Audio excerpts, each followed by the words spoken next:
So when Matt Gill came, when Matt Gill uh,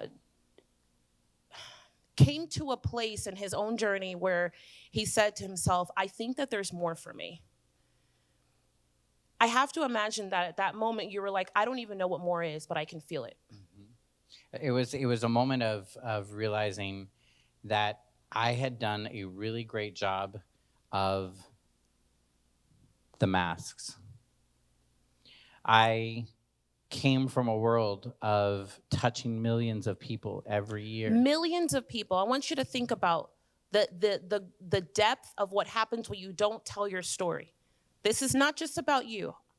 For a moment, before Matt continues and goes back to this word million, I want you to think of all the people you've talked to in the last 2 days, 2 weeks. Think about the person at the grocery store, the people in your home.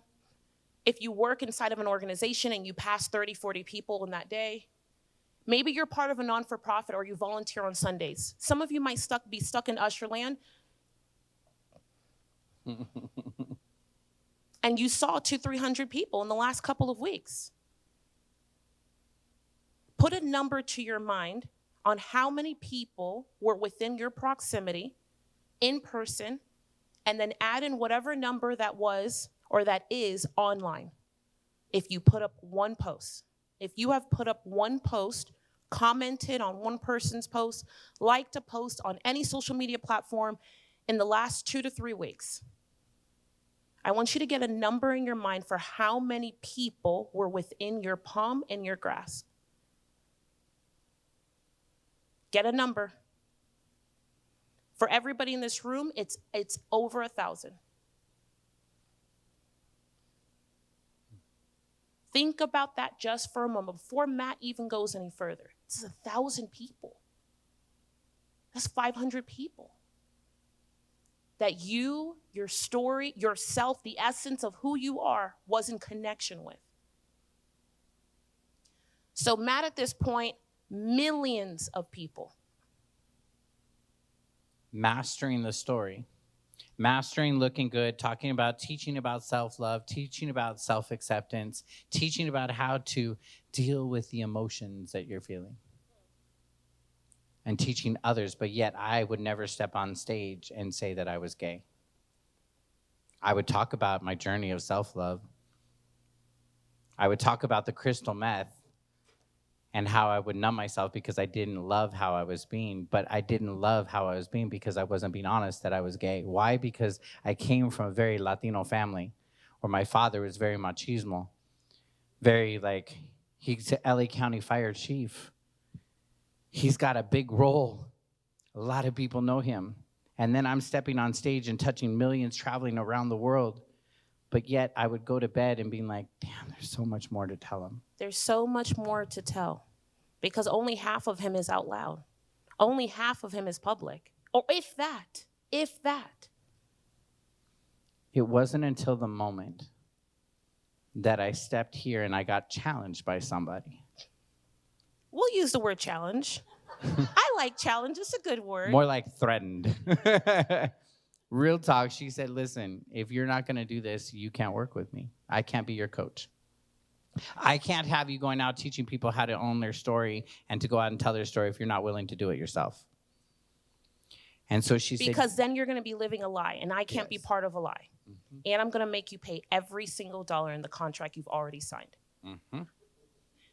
And so then she said, so when are you going to tell your story? When are you going to tell your story, Matt?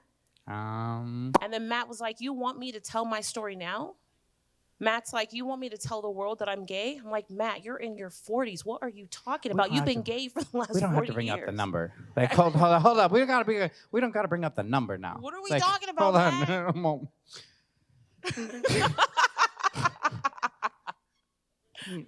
on. All right.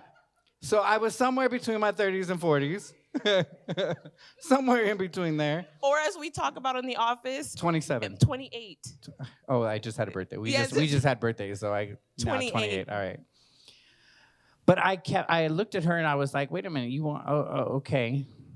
And so then in true Matt style, because I'm going to the real me, I have been known to be a little extra.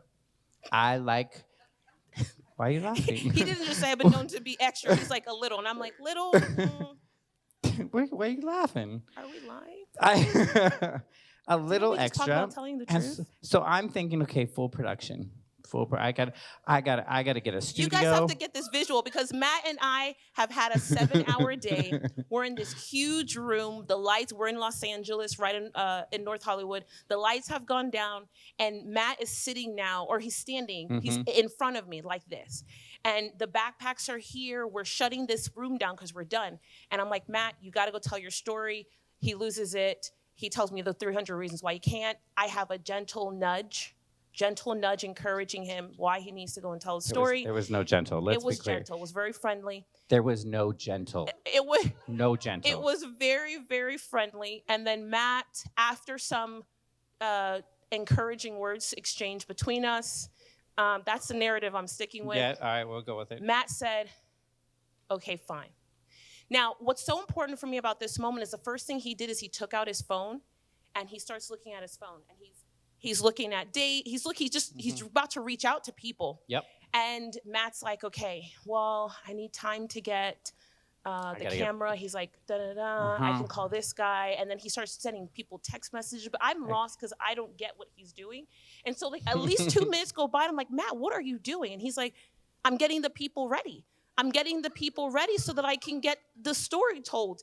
And I'm like, what are you talking about? I called my mom. I'm like, Mom, I need you to get my baby pictures. Literally, he called his mom. I need you like anywhere from the ages of like when I was like down to like no crawling exaggeration. to like high school. I know you have those pictures. I'm like, do you have the pictures? And I'm so lost. Right. I'm calling my friend John. I'm like, hey, I need you to come down to LA and he's like, I what need to days shoot. Can you be available? Yeah, like, then he's like, who do I know on audio? And then he when he says this words, because just visualize me on the other end, because I'm trying to give him the space he needs because of what he needs to do, but I don't get what's happening.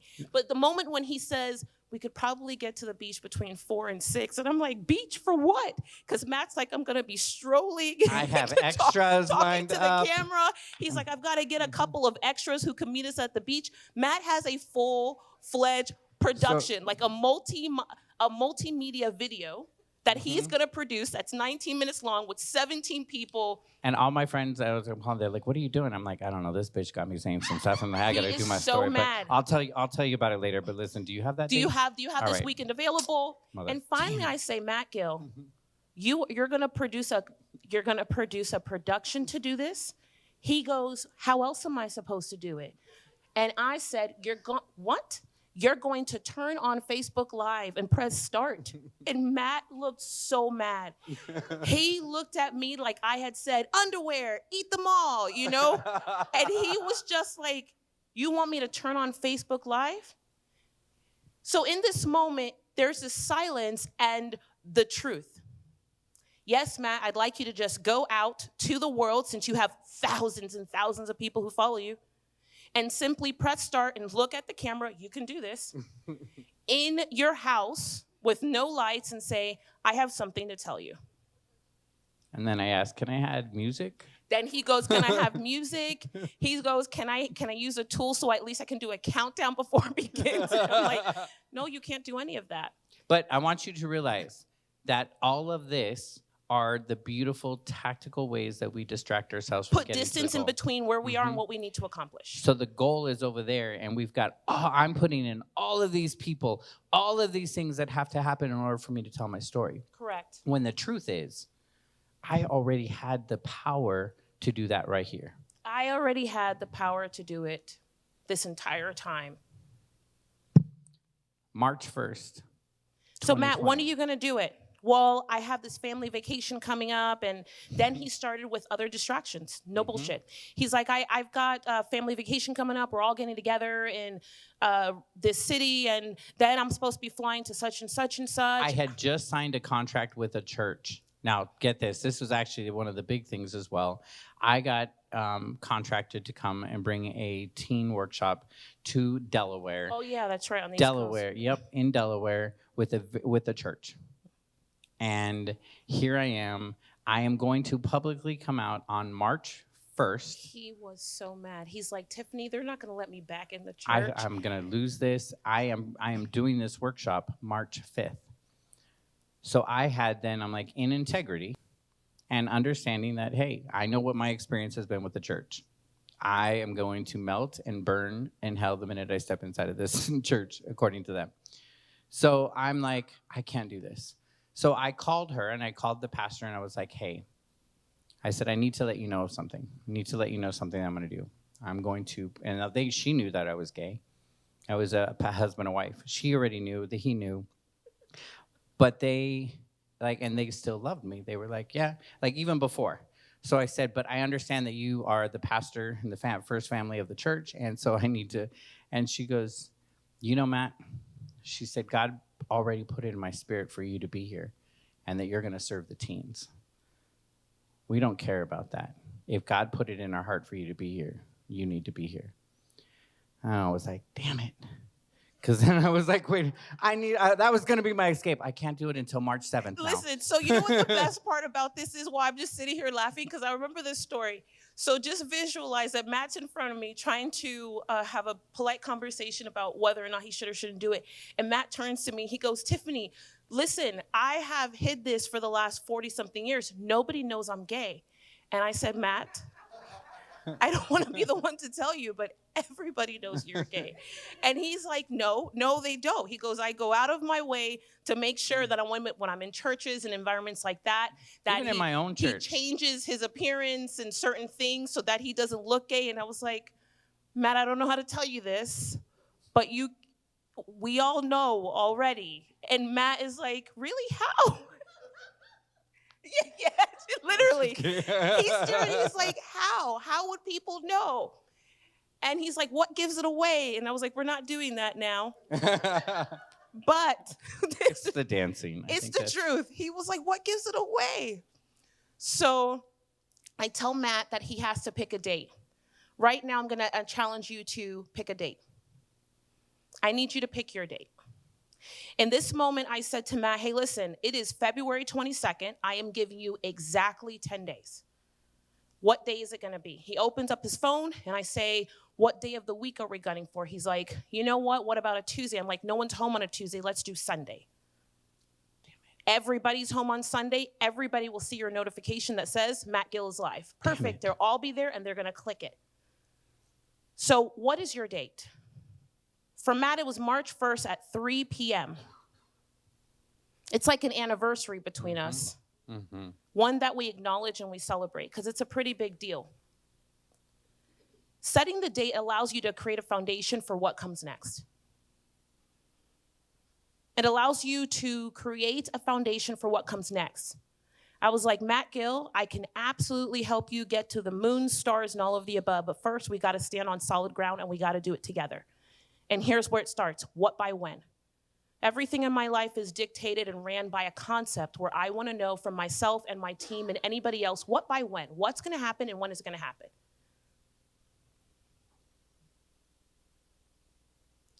Last night you had homework and the question was, what are you tolerating? Up until that moment, Matt wanted to accomplish all these different things, but he was tolerating himself and this hidden truth, which is the number one most biggest thing on all of the dockets. March 1st, I can't tell you how many people tuned in and watched. Oh, I can. Let me tell you. So 2:45, I'm texting all my friends that knew what I was going to do. And I'm like, hey, I'm going live and fit. Here's the thing. I knew what I was going to do. I knew I needed support. Big key. When you're going to take a big move, ask for what you need. I knew I needed support. I knew I needed just to see the name of somebody there. Yes. On this feed. And so I went through at 2:45 and texted everybody. I'm like, I'm going to do this. My family knew. They had already been warned. And at 2 minutes till. They had been warned. He didn't ask for permission. Mm-hmm. Key word. Because right now, when you thought about that, you said to yourself, thinking about your story, okay, great, let me go and talk to this person, ask and see if they're okay with it. Mm-mm. Let me go and approach them and see how they feel about what's going to happen and what I'm going to say and such and such. But if you do that, 9 out of 9 times, they're going to say, absolutely not. Tell the story, just leave me out of it. And the story that my dad, so when I told my dad, I was like, hey, this is what I'm doing. My dad's like, why are you doing that? Yeah. Why do you feel you need to tell everybody that you're gay? Like, why can't you just be you? And I'm like, I am. I'm trying to be me. I'm gay. Whoopee. He tried to talk to me like that. Whoopee. Come on, ready? 1, 2, 3. Whoopee. It's better than this one. Okay. But I had to tell my dad that this is my freedom. This is how I get free. This is it. That's how I do my thing. And he said, what about this and what about that? And I was like, what about it? Because the reality is there are people in my family who no longer want anything to do with me. There are people in my family that have told my cousins who I had close relationships with, don't hang around him. Don't talk to him anymore. The reality is I lost people. And I actually was afraid that the following that I had built, that I was going to lose a lot of people. And yes, my numbers shifted. Oh, yeah. But I'll tell you, the magical part about it is they dropped and then they shot up. It allowed for me, me owning my story and owning my truth allowed for me to connect to the people who were hurting in the way that I had been hurting. You see, what the hardest part about all of this and in hiding for 26 years was that I realized I had a tool to heal people. And I was selfishly holding it because of my own fear. And because you were managing other people's insecurities. Yes. I was letting other people down. I went on a journey of healing myself. I had access and resources. And because I was afraid of what people were going to say, how people were going to respond, I would show up giving a filtered version of myself. I would show up giving them what I thought they could handle or what I thought I could manage on the back end. Yeah, one of those two. That's really important. What you feel like people can handle and what you feel like you can handle. Mm-hmm. And that becomes like a juggling act because you'll never get that right. The moment I told my story, 3:01, it was 102 degrees in my apartment. Yes. I had sweat going down my back, down into my crack. I sat in my chair shaking. Did we need that visual? Yes, you got to see the whole thing. I just needed to know. Yes. And I sat with my iced tea.